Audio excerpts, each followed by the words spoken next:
10:01. Let's do what we gotta do. We've got this gentleman here, we're taking up his time. So, It's nice to be referred to as a gentleman, yes. I give everyone the benefit of the doubt. Oh, thank you. We'll see how we feel at the end. Well, I'm just the bearer of news, I'm not the creator of news. Well, good morning, my name's Chris Cohn. I'm a member of the PACE committee. So I am a resident of Easton, and I guess I do fit in with the group of Council on Aging. Since I am listed, it's interesting that in some of the literature here, the population is reported, is called out as the vulnerable group. And so I guess I'm now a part of the vulnerable group. I've lived here since 1986. I was on the planning board for 21 years. I was on the committee that wrote the master plan. I was on the original Conservation Preservation Act committee. And for some reason, after a number of years retirement and not being a part of a committee, I said, oh, okay, I'll do this one. It's only a year long, the PACE committee, and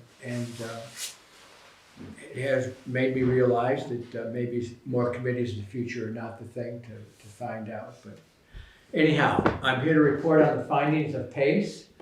As you are aware, maybe aware that the PACE committee was formed from the 2024 town meeting because it was seen that there was what is called a structural deficit, which basically means that the structure for taking in money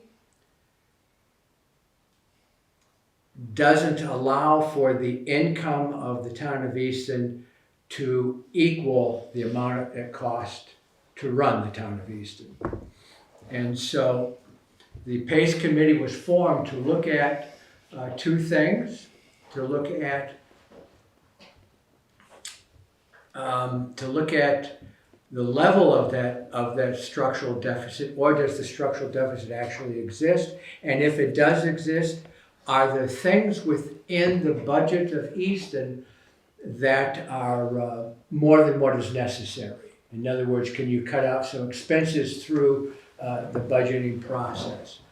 So we spent several months looking just at the budgeting process at all levels, which would be at the town levels, which would be the DPW, DPW, the fire department, the police department, the school departments being the main parts, and then general government as well, which, Joe, you're from the general government as well. And to see if in fact there are some places that can be, that income or money can be found. And so what we did is we compared the town of Easton with neighboring towns, and then with towns in general of like towns within the Commonwealth of Massachusetts to see how we scored against those. And what we found is that Easton primarily spends less money on everything in comparison to other towns, as well as within the state average for the town expenditures. So then we went looking through the budget itself, and what we realized that there's a budget shortfall. So the budget shortfall indicates that there is a structural deficit in that the cost of running the town is greater than the cost of being able to raise money for the town. And so, and just to cut to the chase, the reason why we have that, of course, everybody is aware of the increase in prices, the inflation that affects all of us. If it affects us in our homes, it affects us in the town as well. So the price of gas is the same to us as the price of gas to fill the tanks for the fire department and the police department. Another thing that has it affected is the cost of insurance. So the insurance, both the insurance on the structures of the town, but also the insurance for the town employees. 85% of the town budget is spent on town employees. So 15% of the town budget than would be spent on the stuff that goes to run the towns. That includes teachers, right? Excuse me? That includes teachers. That includes everybody. Okay. So the total employment for the town, the total government for the town, roughly 85% is for employees. And of course, teaching itself is an employee structured job. I mean, you have to have teachers and staff in order for the education system. And then we went into looking at ways to raise revenue. And here's just an example. It's a chart. I know you can't see it, but basically in this chart, you have the amount of money that it costs Easton for their budget. So this is a comparison from fiscal year 10 to fiscal year 25. So just in education alone, in fiscal year 10, 31% of the education budget was provided by the state. In fiscal year 25, 22% is provided by the state. So as the price of education starts to increase, because inflation and the cost of teachers, the amount of money that comes from the state for support has decreased. And that's something that we generally found across the board with almost all state support for the town. As it becomes more expensive for the town to provide the services that we all townspeople would like to have, that the percentage of the state support is decreasing. We also looked into now we look into the support that primarily a major support now would be the taxpayer himself. So it's the taxpayers, and of course the tax is broken up into two parts: the value of your houses, but also the taxes received from businesses. And so what we have actually, with this last year, the town of Easton did well with businesses. So there was a more money than typically this last year for income from businesses. But it's something that historically has been a question for Easton. So I was on the planning board, started in 1986. I was on the planning board from 1986 to 2007. And a number of times, either an assessor or a town moderator, an assessor said in the early 90s, he said that the industrial park is complete. What are we going to do next? And then one town administrator would tell us that we have to increase industry and commercial 1.5 acres a year to keep the balance between commercial and industrial and residential, so that the residential taxes don't start to becoming the major source. But here in Easton, 88%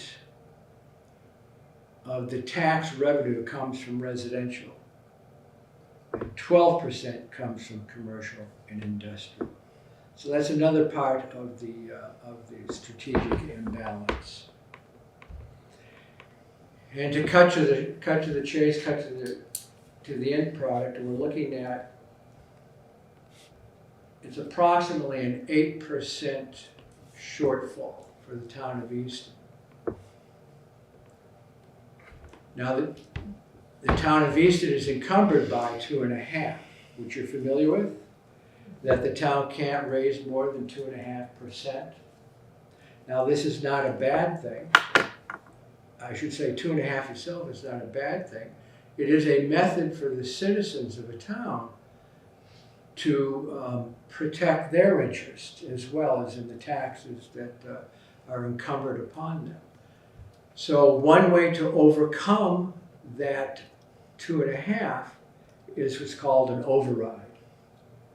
And an override requires the town people, the voters, the residents of the town, to approve a town override. Now, what happened is we started this in the summer of 2024, but the town is required to provide a balanced budget for the May meeting.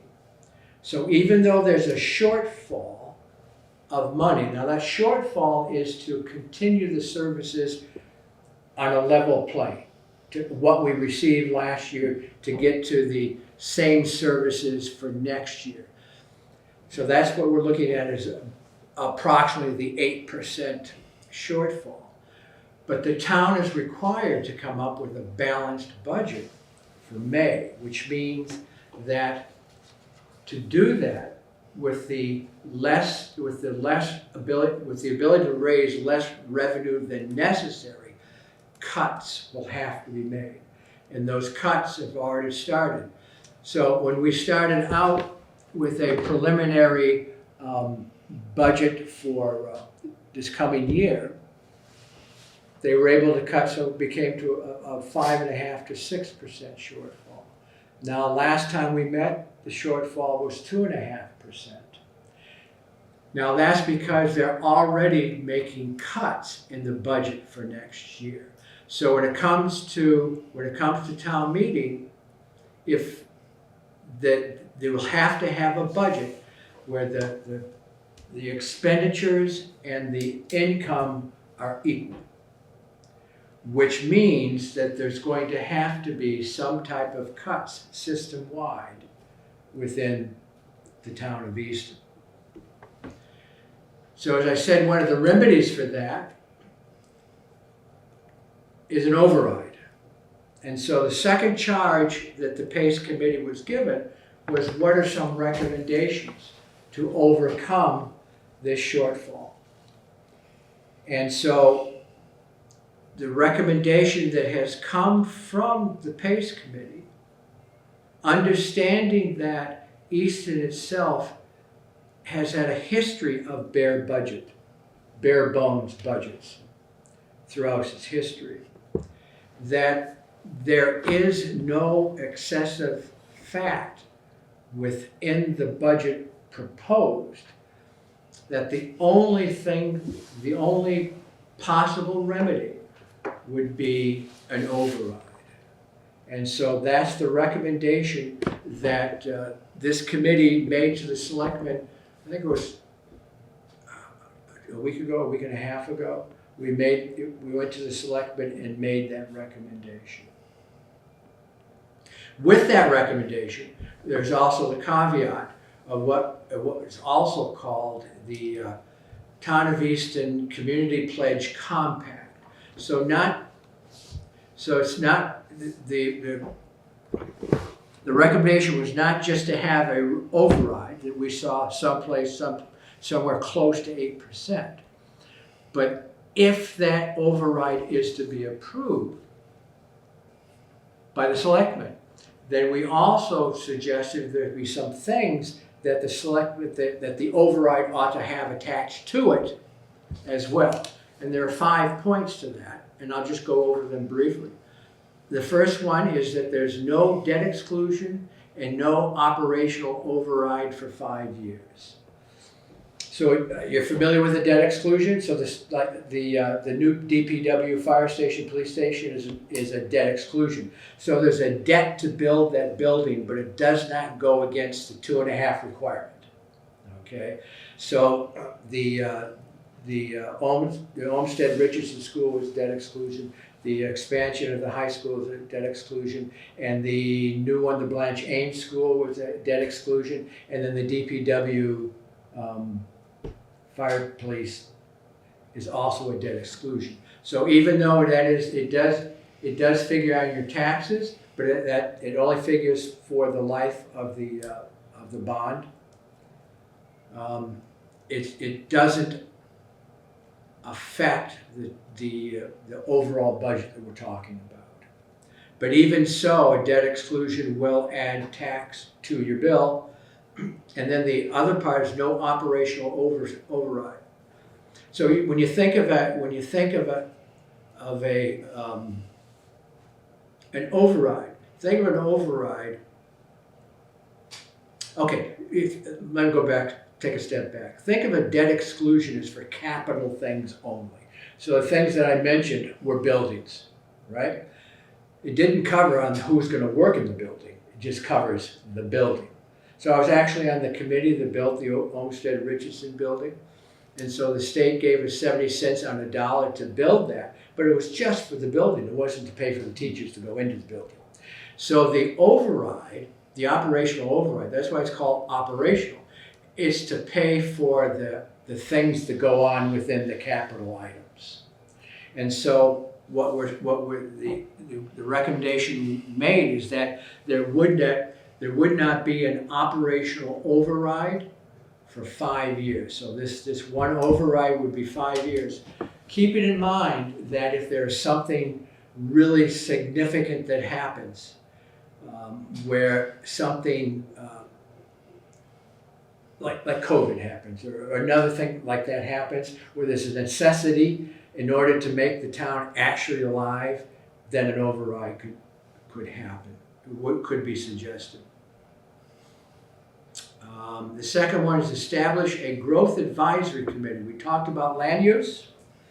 And so if you look at other towns, now a town that we compare, believe it or not, a town that we compare with is Canton. Population is about the same size. The schools are about the same size. Not only that, one thing that's noted about the Easton Public Schools, even though we're low on the totem pole, you take 8 communities, I can't remember what they were, we're number 7 as far as what provides.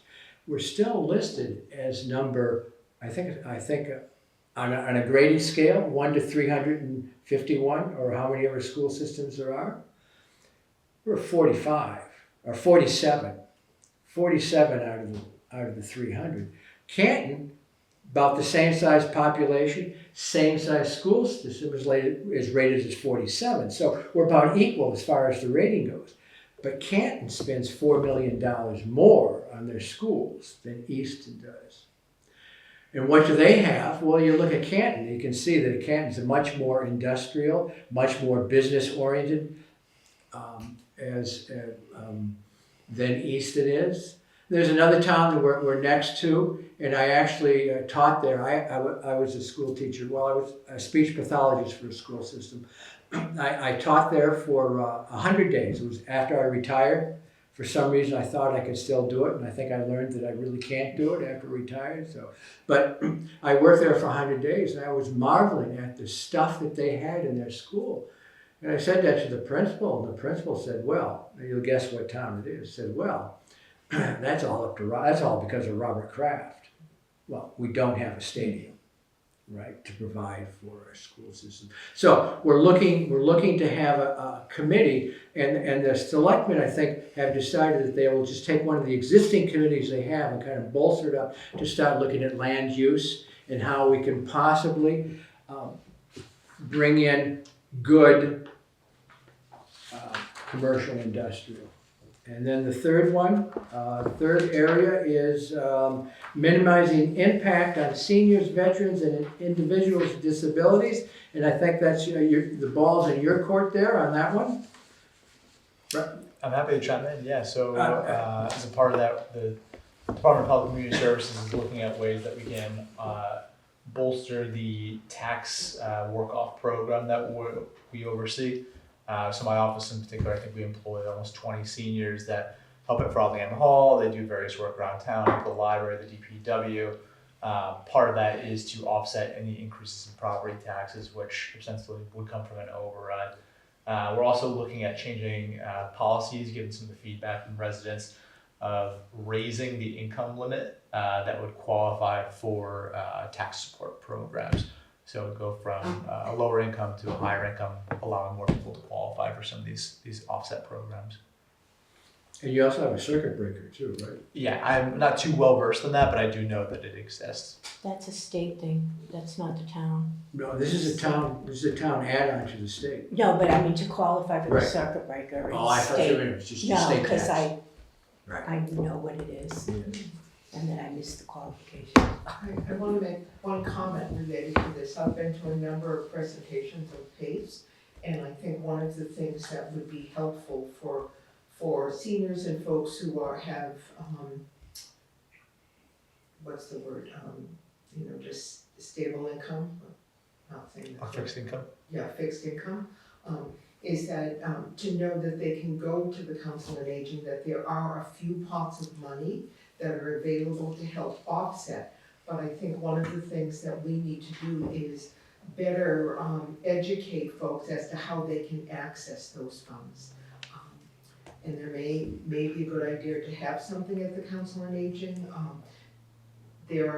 When I was at the meeting at James, they talked about the different pots of money that are available for people to apply for, but they didn't talk specifically about how to apply for it.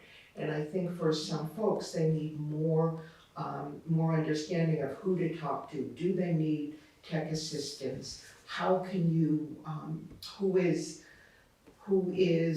the criteria for it? So I would like with this for there to be a little more transparency, you will, about how folks can access those funds. Sure. And if something, it may be too late, but that will be very helpful to be in the coordinator.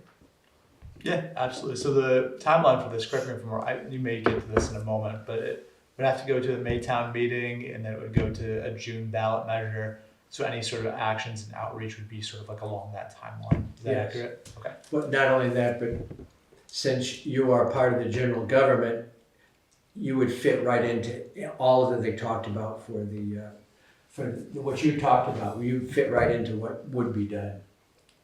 So this whole thing would only be in existence if the override is passed. If there's no override passed, then these 5 recommendations obviously would not be necessary because there's no override. And then the fourth one is budget efficiencies and annual caps. So that there would be an annual cap. This is the one that selectmen did find difficult because it's difficult to be able to predict what's going to happen the next year, 2 years, 3 years down the road. So we're looking at an override to go over, to be effective for a number of sequential years. And to actually predict the future is sometimes difficult. And so they do suggest if there is an annual budget cap, and they're talking around 4%, but the highest being 4%, two successive years. Now the next one is there is an exception for mandated services. So if something happened, now the example for this is the water purification plant, that the state said it has to be done. Which means then that there has to, if the town is required to do it, then the town has to come up with money in order to do the demand of the state. And so that falls within the budget efficiency and annual caps. And then the fifth one,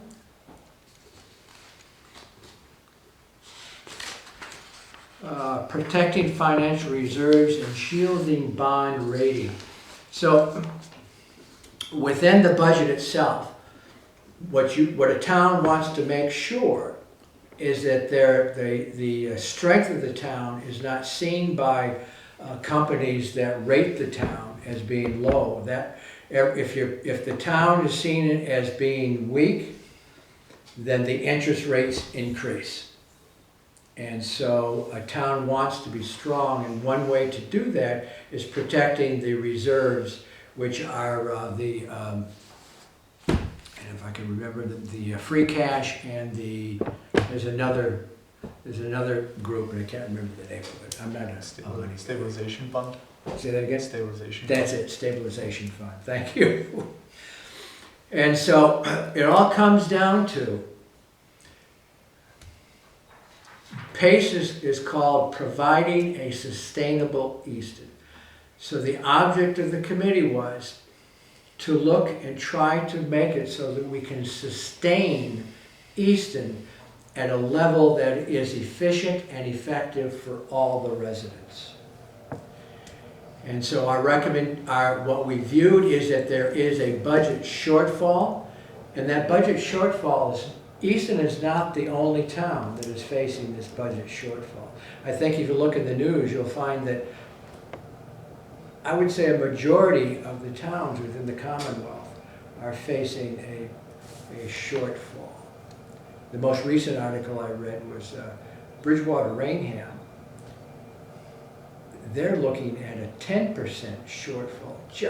They're looking at 10% override for just the schools. 6% from Bridgewater, I believe, and 4% from Rainham. So that our goal was to provide or promote this Easton sustaining its balance as we have known it over the last couple of years. And the recommendation is the one way to do it, the only way to do it, without significant impact upon the services provided by the Town of Easton for the residents, is through an override. I guess that's my little talk. I'll be happy to try to answer any questions. Does Easton tax businesses differently than residents? Yes, they do. That's relatively new, from my understanding. So there is a different tax rate, which can either be good or bad. Depends if you're the business or not. You're right. And how much of a dollar amount is the override? Or they haven't gotten that far yet? Well, the override, it's going to be close. The Board of Selectmen have to make this decision. Right, yeah. So I'm just going to say it's generally $7.5 to $8 million, and you have to figure on your tax bill, it will be about $110 per million. So if it's $8 million, you're looking at $880 a year increase. Of course, there's increases as your house goes up in value, then there's an increase as well. And so we all have seen the inflation of our house values in Easton. At least I have. I don't know about the rest of you. I rent. Oh, okay. And this is in addition to the override we're gonna start paying for the new. Right, so the DPW building, Right. that money will be added on as well. Right, which is a chunk of change. So it's, So, for me, it's not cheap. no, not for me. And, You know, I don't think for anybody. No, You know, but the small question, amounts. the question is how much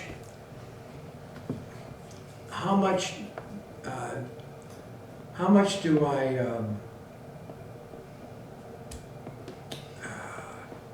how much do I sacrifice of my fixed income for the Town of Easton to be a stable town? And so that's a tough question to answer, but everybody benefits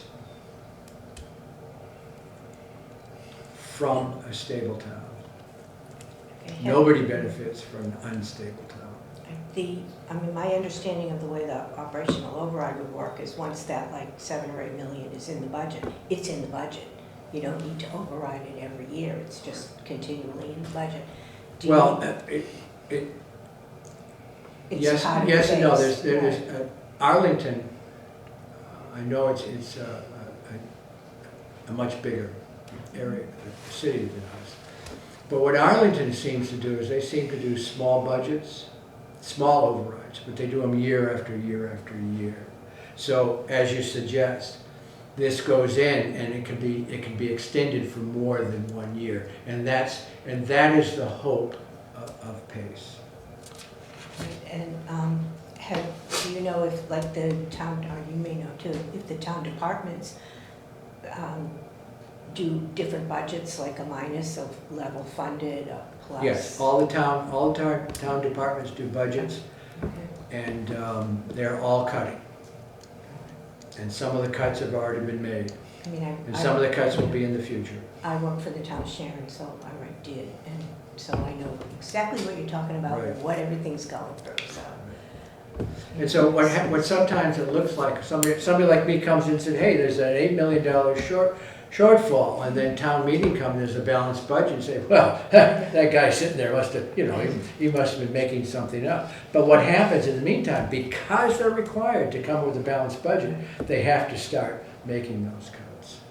And so the budget changed from when we started in the fall till when the last time we did the budget. It was a different, potentially it was a different budget because it had already cut out some of the stuff. What have they cut? This, I can't give you a total list, but I know we're talking about personnel, fire personnel, police personnel, and some of them are recommendations. So we're cutting safety. Cut safety. Safety is going to be cut. Everything is going to be cut. Safety is going to be cut. Education is going to be cut. They're all going to be cut if you go to a level budget. Such that an example was given, I believe, by the police chief, that if he has to cut to the budget so that the police stations are closed at night. So although there was a money-saving thing that the town did, where they have gone, they've grouped with the towns around for communication. So when you call, it actually goes to a central location, and then it goes out to the town itself, which saves money. But that will still be, but there won't be a police station open. A policeman will meet you where you need to be, but things like that. So instead of 2 ambulances, 1 ambulance, personnel. Isn't that a little dangerous once people find out we don't have 24-hour police? Or Well, then you'll have 24-hour police. We're talking about the station. The station itself would be closed. But the police would still be there. okay, so there'd still be people. There'd out still be there. police. Not like the town Cruising my son up and is. down. But yes, there'll still be police, but the police will be cut back. The fire department will be cut back. So I was at a meeting last night where a few of the select people were present. And I heard that there have already been, and I think I have the number correct, not entirely sure, but in the school system, there have already been 47 people who have received pink slips, which is, they need to do that ahead of time, contractually, so that people, if they ultimately, if they don't pass the override, those 47 people will lose their jobs. You are correct about it will go down to 1 ambulance, which will place the town in terms of safety in a very precarious situation. There will be a shortage of both police and fire, which will increase the time of response to all folks, which will dramatically affect seniors.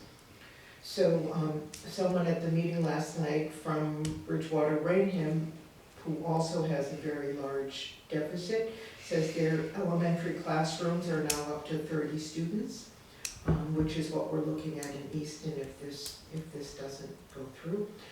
I want to ask you if this is correct. The town meeting is on May 19th, is that correct? I believe so. May 19th at 7 o'clock at the high school. It's my understanding that this will come up for a vote in the town meeting, that if this passes, I forget the word, but that doesn't mean that it actually goes through.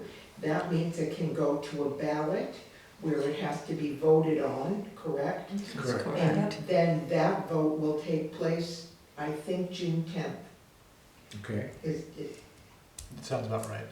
Yeah. So I think it's important for the Council on Aging to be putting out information that this is the override, that people should get informed about it, and that if we can provide transportation to folks for the town meeting, as we've done in the past. And I don't know about the voting on June 10th.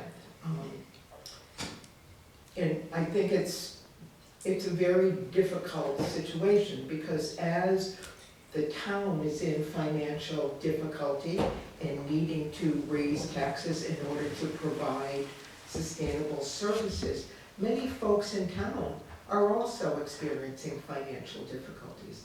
And I've been at a number of meetings where that's understood, that balance of how we want to protect the town, but people are struggling as well, particularly in this very difficult financial climate where many folks' 401ks have just plummeted. So I think it's really important for people to continue coming to these meetings. Thank you for doing this, to become educated on what it means and why the town is asking for this override. And I just want to say, having gone to a number of these meetings, it is not because Easton has fallen short in taking care of its finances. It's really because the price of inflation, of insurance, of salaries has gone up so substantially that we have not been able to keep pace with that in order to have service level services across the town. After the vote for the town meeting, if it goes to the ballot, is there mail-in ballots, or are these too close together, the two votes, to be I don't able know the to answer to that. do a mail-in ballot? It's a great question, and I don't. Because it's awfully close from May to Yes. June Yeah. to get that. I think they have to follow state regulations. And the state regulation offers mail-in ballot? I'm just saying they have to follow regulations. I'm not an expert on that. Okay. I'm just curious on that. Someone from the select board, I don't know the answer. Is Dottie the head of the select board? Town clerk would know too. Mhm. Now, when you say it's gonna be $8,000 per million, that's the assessed value of a home, correct? $110. $10 per million. per million. That's the assessed value. That's the increase, yes. Right. No, the increase, no, not the assessed value of the house. What you're paying now, right? And Okay. consider that to be the same. So an increase would then be $110 per million on top of that. So let's say you're paying $6,000 now for your taxes.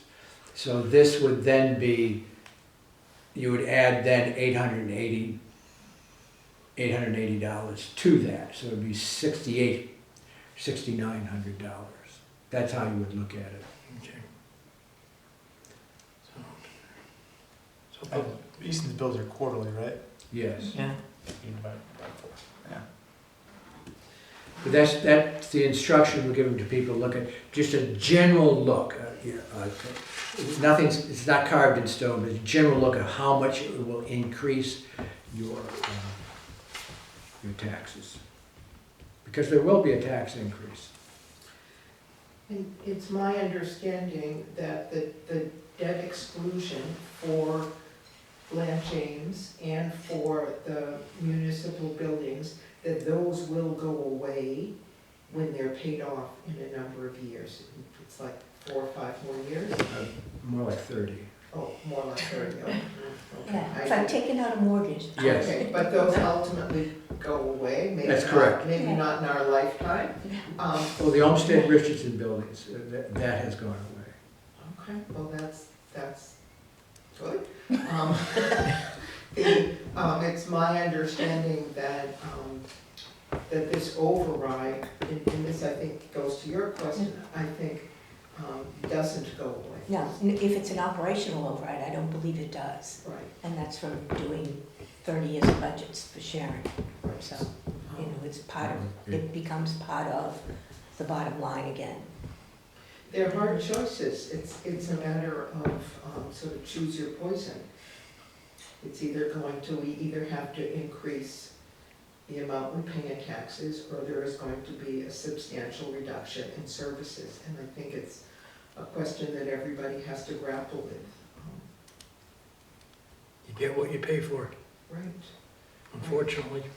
And for people on fixed incomes, my hope is that those folks have easy access to look into the ways that they can get relief to mitigate the struggle.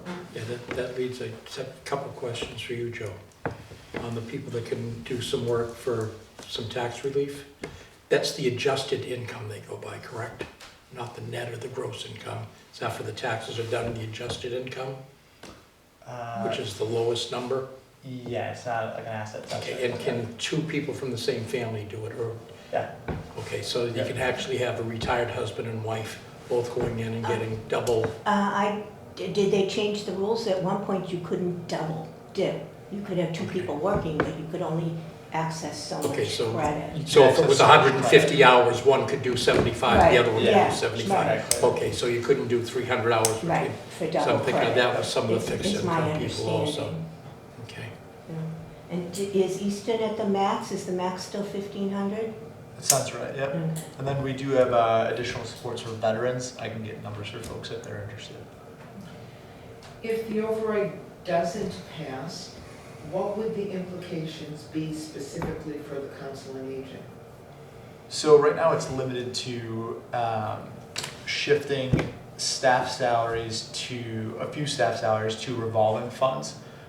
So Chris is primarily talking about the operating account. So each year the town puts in, each department of the town puts in a budget request to support general operations, which, as Chris has mentioned, are a bit narrower in scope and smaller in size than comparable towns.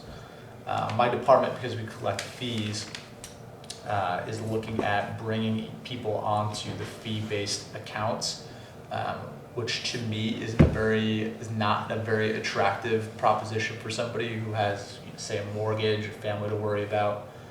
We'll also be closing the town pool this year if there is no override going into next fiscal year. I am unsure of what that would mean for the most affordable method for people to learn to swim in town. One of the updates I have for the programming side of things is the punch card will become an activity card for fitness, so it'll apply to several programs that are yet to be identified, as well as fitness and the art program. Those prices have to go up to support those changes in revolving fund billing, and we might be looking at general fee increases across the board as well if there's no override. I'm remembering a while ago, we had discussions about, wouldn't it be wonderful if the town could build a better facility for the Council on Aging? Well, we've paused bathroom renovations given this fiscal concern, so. So that a new building is out of the question, given our reality. Yeah, I think, Chris, correct me if I'm wrong with the community compact, but what I've heard so far is that new constructions facilitated by a debt exclusion are not on the table for at least 5 years. That does not exclude, my understanding as well, is it wouldn't exclude using a large allocation of capital funds to alter existing offline buildings. So for example, the police, fire, or DPW buildings that are going to be offline in another year or two, they could potentially be renovated with capital expenditures, opposed to, as Nancy mentioned, a mortgaged project that's supported by bonds and things like that. So you could potentially see a renovation of a larger space versus sort of a renovation of Frothingham Hall. Is that accurate? Sounds good. Okay. That's my general impression. Am I correct? We have not had an override since 2018? When was the last override? It was before that. It's about 19 years. Yeah. 19 going on 20 years. One failed not long ago. Failed in 2017, 18-ish. The two debt exclusions were recent. I think they were in the last 2 or 3 years. But that's a long time for us to have gone without needing to do that. Yeah, We're I think just it's talking about operational overrides, not Yeah, I debt think we are the, if I remember Connor's comment correctly, I think we're the second longest running town without an operational override in our area.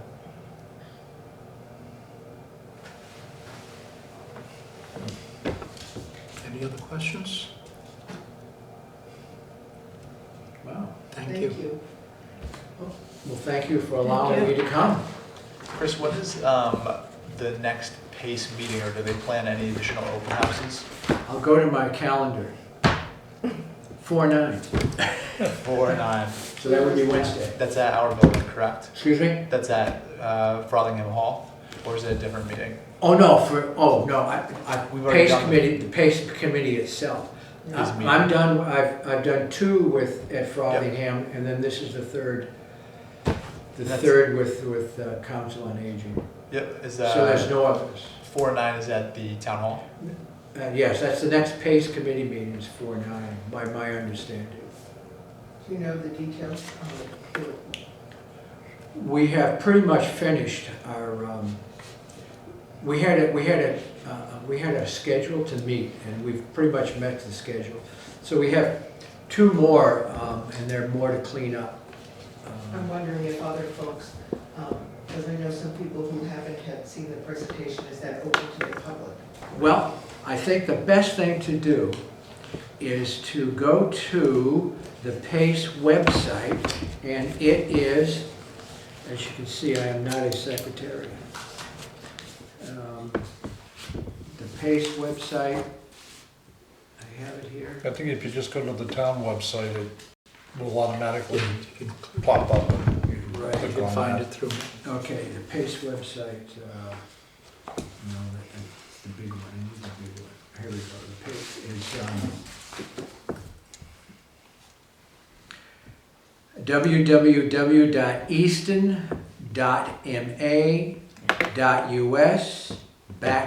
www.easton.ma.us/PACE, P-A-S-E, promoting a sustainable Easton. And for you that are here, I have these QR things with the QR code, and you can find all the stuff. Do you have one of these? I don't, but I know how to access it. Okay, so. I'll take one. I gotta go down to a friend's house that is a taxpayer, so. Thank you. I won't need it here. Take all that I have. And so that, if you do the QR code, it'll take you to all the PACE stuff, and you'll be able to hear many of the talks. Most of them were much better than me, so you'd be better entertained if you listen to the others. But You did a great job, thank you. Thank you. Thank you. and it's been a pleasure working with you and actually serving Easton. So I've served in many capacities for a number of years, and it's been Every so often, we're looking for someone to join the board here, so well. should we keep you in mind? You can keep me in mind if you like, but you know, I am easily forgotten, so. But you guys keep up your good work. With the 47 people from the school, that's at the end of the school year, their pink slips are for, right? They'll finish this My year? understanding, yes, they finished the year. Okay, so they finished this And year. if it passes, if the override passes, many of those people will keep their jobs. They can't guarantee that everyone will. And my understanding is if it passes, the goal is for level services, so that the services stay level. But this, I think there are some contractual things with the union perhaps that they have to give. They have to give so many days, no, months or weeks, whatever, notice. But that's by law, but they can be rehired before June 30th. When I first started working for the town, I didn't work for the schools, but I was one of the lucky ones who one year got one of those letters. And then my department and the Friends group and the town worked out a way for me to actually stay working for the town. And, you know, and my salary right up until I retired was paid partly by the state formula grant. So is it seniority, or is it just so many from each Well, I don't know how the school did it, but when I was program? laid off, I was like last one hired, first one out the door. So I didn't know if it's like so many from the No, math department, no, so many from this because department, or just seniority in I general. worked for the Council on Aging, and at that point, it had literally just become a department.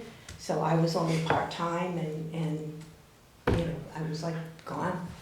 I think it's a combination of both. Combination. So It I depends was what a department. receiver Yeah. of pink slips as well when I was in education. And cutting athletics or. I was other actually things, teaching or- during 2.5, if you remember 2.5, 1980, 81. I was low man on the totem pole, but it also depended upon the department you were in.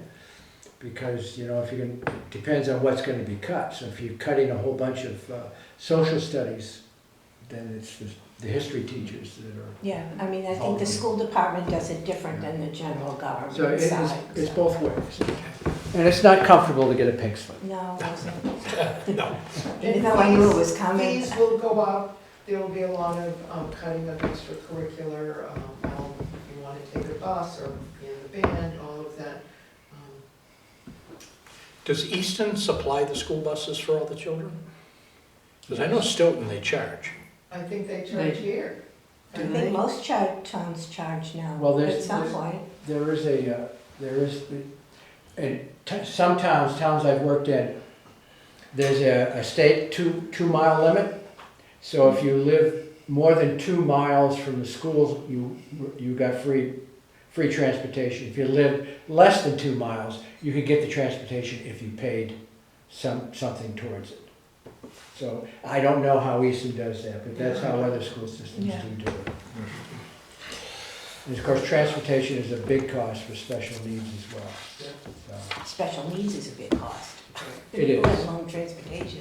but it's necessary. Oh, no, Well, yeah. unless there's anything else, I'll let you carry on with your business. Thank you All very right, much. thank you. Start running before there's another question. I'm just like you, I'm unemployed.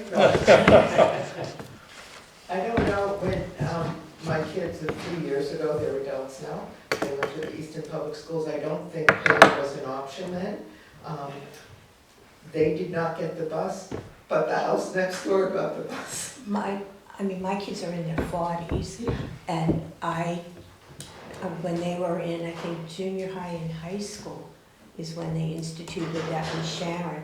And my house, well, the high school I was like a mile or so from, so forget that. But the middle school, my house was the 2-mile limit. Yeah. And I'm just going, thank you, whoever measured this. I don't remember ever paying for our kids. No, this was in the, Yeah. It's well, my changed. kids graduated in like 1997 and 2001, so it was before that. I think But it that's how long think it Sharon's had the fees for the buses. depends on the town too. I grew up in Holbrook, Yeah.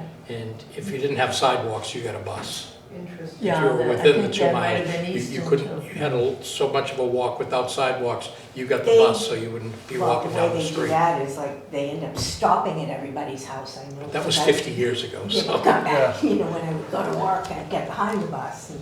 One point of good news, because we haven't had much good news today, I learned last night that with the industrial park, there has been something passed that is going to coordinate Easton with Brockton sewerage system. So in the next couple of years, that area is going to get sewerage, which will increase the ability for many businesses to do work in the industrial park. It's something they were working on for years. And All the empty lots around here now, they're buying them up and putting these huge houses in.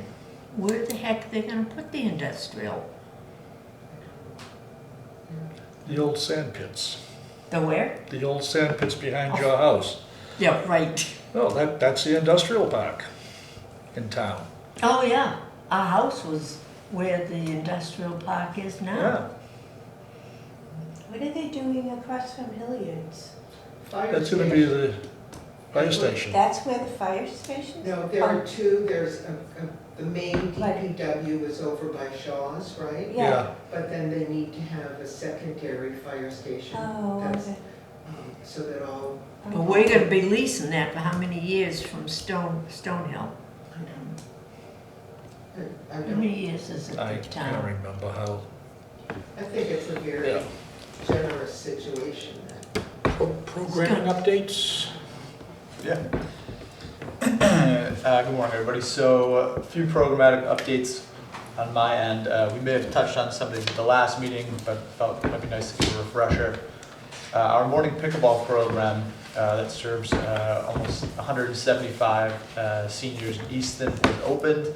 The weather is not really cooperating, but it's reaching almost 200 senior citizens in Easton, which is great. The Brain Builders program that we ran last month was exceptionally popular. We've extended it to go to early summer. We're looking to bring it back as a regularly scheduled monthly program in the fall. The next session will be on the 11th at 2 p.m.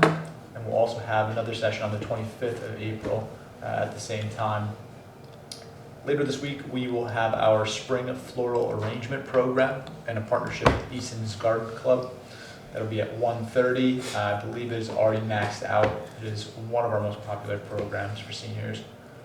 We're piloting a new music bingo program on the 17th of April. That'll take place at 11 a.m. That'll be in a partnership with the Visiting Nurses Association that helps run our dementia support group and our bereavement group. Scheduling update, we will have a half day on Good Friday, 4/18. That is a standard holiday the town observes. Town hall will be closed that day. We'll also be closed on 4/21, observing Patriots Day, so town staff will have a long weekend. On 4/23, we will have a home safety presentation at 12:30 at Frothingham Hall. It'll cover a lot of topics related to seniors, hazards in the home, things you could do on your own that are minor changes, potentially making recommendations that you could bring home and help you age safely. As I mentioned during Chris's presentation, as of May 1st, we'll be making modifications to the existing fitness and art punch card program. It will be combined into a single activity punch card. Not much will change except for the price. It'll still admit you for the day, but the fee structure will change from about $2 a class on the low end to $3 a class. On the high end, it will go from about $1.33 per class to about $1.66 per class. So not a noticeable change, but on the surface you will see $30, $40, and $50 opposed to $20, $30, and $40. And those punches are, as a reminder, good for the day. They are not necessarily per class. So if you wanted to go to back-to-back fitness classes or go to a fitness class followed by an art class, you would only be punched and paying once. Can you go to one, leave for a while, come back for another one later? You can. Yep. Okay. So it's good for the day. It is good for the day, correct. That program has been very popular. We will continue to monitor it. It's still much cheaper than a lot of our counterparts that are nearby in Sharon, Yeah. even You're Bridgewater. way under there. Yeah, we're striving to do that. I We're think not, it's great. yeah, we're not blind to the Yeah. financial challenges we're facing, and every penny helps. Those are my program updates. Motion to accept the updates? Accept. Second. Okay, approval of minutes? These should be on the back of your agenda. I approve. It says I abstained and I didn't. I raised my hand. I can make that modification. Go higher. It's me. I it's me. abstained, I know, I should raise it higher. I abstained the first time because I wasn't at the meeting that the minutes were being approved of, but I Nancy, didn't. do you just want to make a new motion to accept minutes with that line removed? Okay, I move to accept the minutes with the correction to the approval of minutes line. Where are we at? Oh, okay. Still in minutes, yeah. I'll second that. Matt will second. All in favor?